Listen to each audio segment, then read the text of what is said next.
Welcome, and thank you for taking the time to watch this presentation.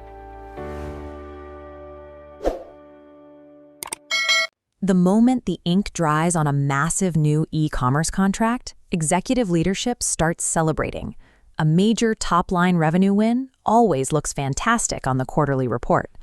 But step away from the boardroom and walk onto the actual distribution center floor, and you'll find a completely different reality. Forklifts are trapped in gridlock, operating cash is bleeding out by the hour, and seasoned supervisors are literally walking off the job. How does a logistics company post record-breaking revenue figures while simultaneously choking to death on its own success? Aggressive contract wins project an outward illusion of commercial invincibility. Underneath that surface, a rapid influx of volume triggers an immediate operational death spiral. In contract logistics, recognizing revenue and actually receiving cash operate on two very different timelines. When you ship an order today, standard net 90 payment terms mean the client won't hand you the cash for another 3 months. Meanwhile, the cost required to onboard that same client hit your bank account immediately. You have to buy and install specialized steel racking, configure warehouse management software, and hire hundreds of frontline workers weeks before the first box even arrives. It's the physical equivalent of trying to run a marathon while digesting a heavy meal. You are burning immense amounts of energy long before your body can actually extract the calories required to keep you moving. This chart shows exactly how that asymmetrical working capital profile drains a company's accounts. While the projected revenue line climbs sharply upward, making the company look successful, the actual cash reserves drop directly to zero as upfront expenses swallow the operating budget. Debt servicing structures compound this risk. Principal debt repayments are funded directly from cash, emptying whatever reserves are left, even though those payments don't reduce the operating profit reported on the income statement. Because of this structural asymmetry, a third-party logistics provider can look incredibly profitable on a spreadsheet, right as they undergo total liquidity exhaustion. The financial strain is entirely driven by a harsh mathematical constraint inside the warehouse: physical spatial limits. In this top-down warehouse grid, optimal flow occurs below 80% capacity. Green dots, representing workers, move fluidly through unobstructed aisles. But crossing the 85% threshold breaks the system. Aisles flood with overflow inventory, and workers stall in severe physical gridlock. This breakdown is highly nonlinear. Think of it like a crowded highway. Adding just 10% more cars to a busy interstate doesn't slow traffic down by 10%. It brings the entire system to a complete dead standstill. On the warehouse floor, that gridlock forces personnel into widespread double handling. Pallets are dropped in travel aisles and constantly moved out of the way just to access other goods, multiplying the labor hours required for every single pick. Crossing this physical threshold crushes process cycle efficiency. The cost of labor spikes, instantly turning the incremental revenue gained from the new contract into severe operating margin losses. When the physical facility hits gridlock, the crisis escalates into an internal corporate civil war between 3 specific departments. First, the commercial team.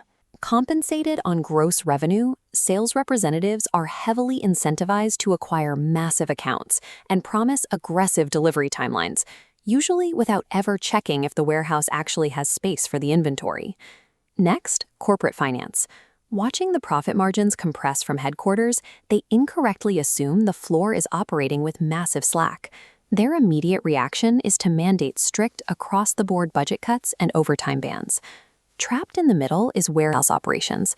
They're suddenly forced to process a massive volume surge of highly incompatible items, while stripped of any budget to hire extra supervisors or pay for the overtime required to clean up the mess. The toxic intersection of aggressive sales promises and corporate financial austerity creates an impossible environment. Floor managers adopt inefficient, temporary workarounds, like staging outbound orders in receiving lanes, until those bad habits become permanent standard practices. Under this continuous strain, operational reliability collapses. The perfect order rate plummets as workers repeatedly misplace stock, miss shipment windows, and damage goods in overcrowded aisles. The human toll follows immediately.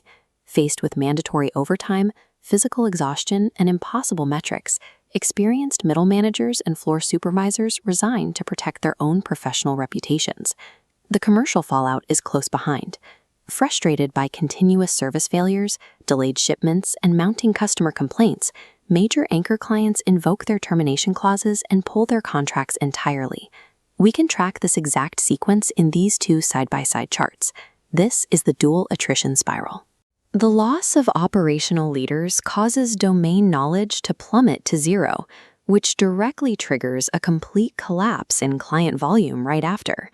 The ultimate resolution of this spiral leaves the logistics company exactly where it started, only now they are burdened with massive long-term lease liabilities, unallocated overhead, and completely empty facilities. Preventing this collapse requires a complete executive blueprint for survival. Smart logistics providers abandon unmanaged revenue expansion in favor of heavily controlled, margin-protective scaling models. This starts by integrating sales, inventory, and operations planning.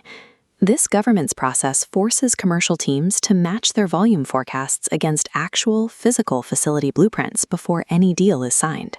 From there, organizations implement a strict stage-gate onboarding framework. Every new contract must pass through specific readiness checks to prevent premature commercial launches from ever disrupting the active distribution center. This framework effectively creates an operational kill switch. It gives floor managers ultimate veto power to halt any new launch if the facility's capacity risks exceeding that critical 85% limit. On the financial side, companies abandon fixed-rate contracts entirely.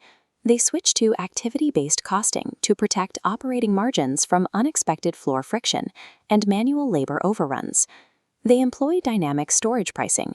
If a client's slow-moving dead stock starts clogging up valuable physical warehouse space, their rent automatically skyrockets, forcing them to liquidate the excess inventory. In the high-stakes world of contract logistics, remember that a signed deal and paper revenue are strictly promises. True sustainable business growth is absolutely bound by the physical limits of operational capacity.